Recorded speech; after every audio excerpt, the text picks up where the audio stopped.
I contacted the 50 people who I thought would be the best at reinventing learning.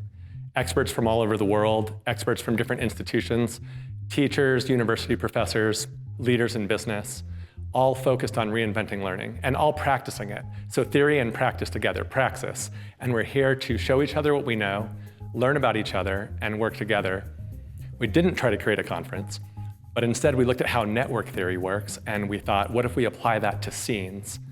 And it's impossible to create a scene, at least according to Brian Eno. You can't just make a scene, but we're gonna try.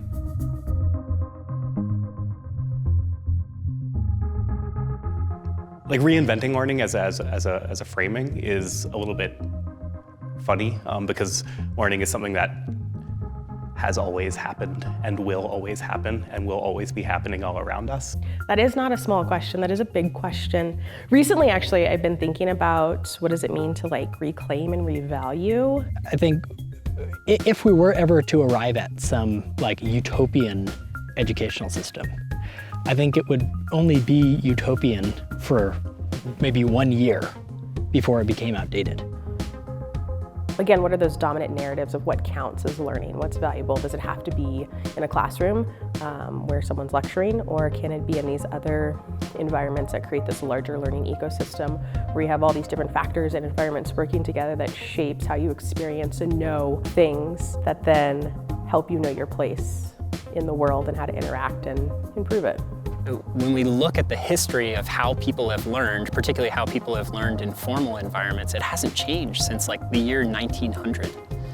And so there's so much baked in to society, to culture, to people's expectations of what learning could be, that it requires a really cross-disciplinary team of people to pick apart all of those biases, all of those systemic challenges, all of those opportunities to be able to actually make some kind of impact. I think that education is a broken system. It's kind of been a broken system a long time. There's an opportunity to change the way people learn. I don't think it was the traditional model, I don't think it was a great model 50 years ago. But the things that have happened technologically in terms of access and communication and resources have radically shifted what's possible now. If we think about like reaching kids where they are, public education is mandated. It's free, and it's where a lot of kids in the US are. And so my interest is, how do we reinvent it? How do we change the game so instead of sitting in rows and desks? I was just in classes in Denver this week, and that's what kids were doing, sitting in rows and desks and bored out of their mind and stressed out of their mind. I'm not interested in that. I'm interested in places that feel playful, magical, where you're discovering yourself, you're in community with other people, you're taking risks, and you're doing dope things. Right now, we kind of think about education as going to schools and learning through programs that are learning specific.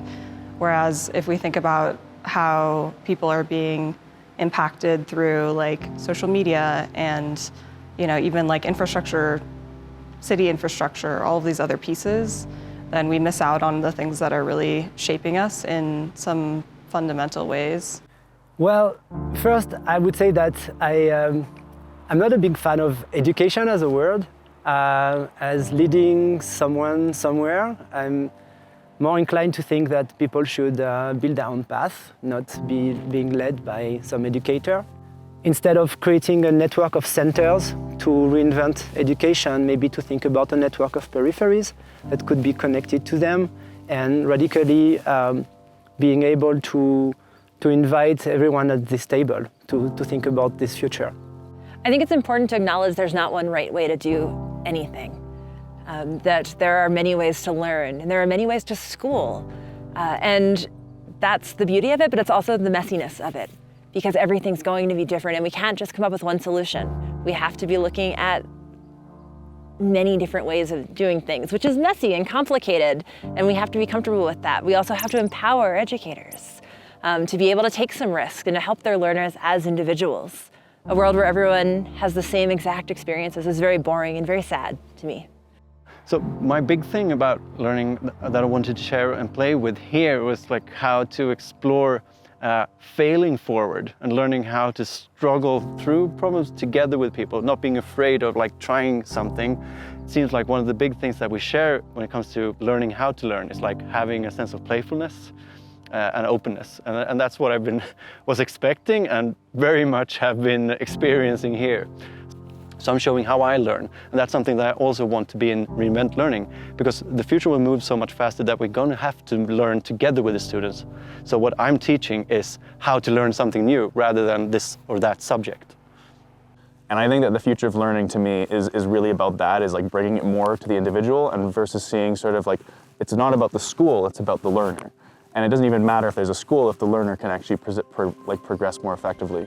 And so I'm very interested in just sort of how we can support that and not necessarily see it about the success of a particular institution, but see it as success of the individual in their own journey. And learning is just a lifelong thing. It doesn't exist in one place at any point in time.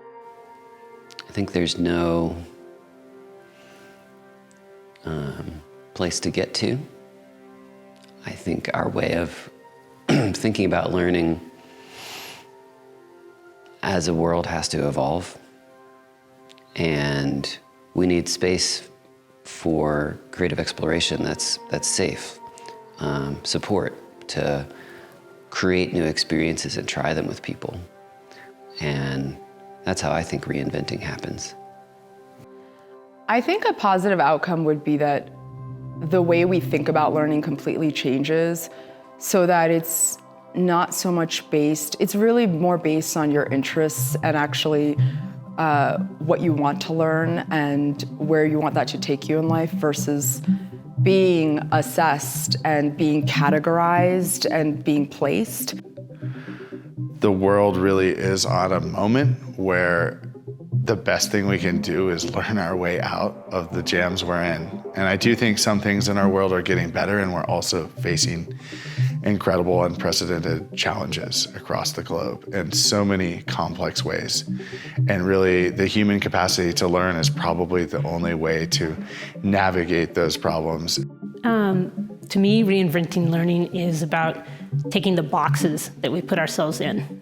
So much of learning is stated as, oh, it's for kids, or maybe in university. What I love about the people that gather in this kind of a question, because that's what this is a question of what is learning. It turns it upside down and you play and you explore. And actually, it's very similar to the kind of work I do. We go into an unknown territory and find out what's possible. And I think we really need that. With COVID and tech and just the dynamics that are changing today, it feels like there's so much available that we haven't touched yet. To be able to design and build a world that's worth living in and worth engaging in, we need children to love learning, to embrace learning, to see learning as not something that happens during school hours or the school day, but something that happens over the course of an entire lifetime. And so we need to reinvent learning to facilitate exactly that. Focused around child agency, focused around creativity, focused around play, focused around meaning, so that children see something meaningful and something powerful in learning.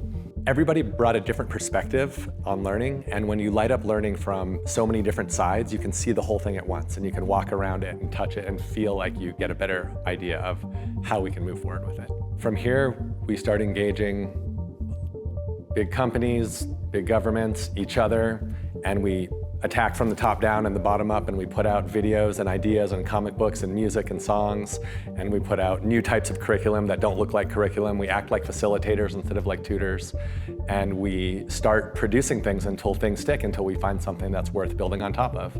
I feel like we formed a fertile soil, and seeds have landed, and now we're going to see what grows.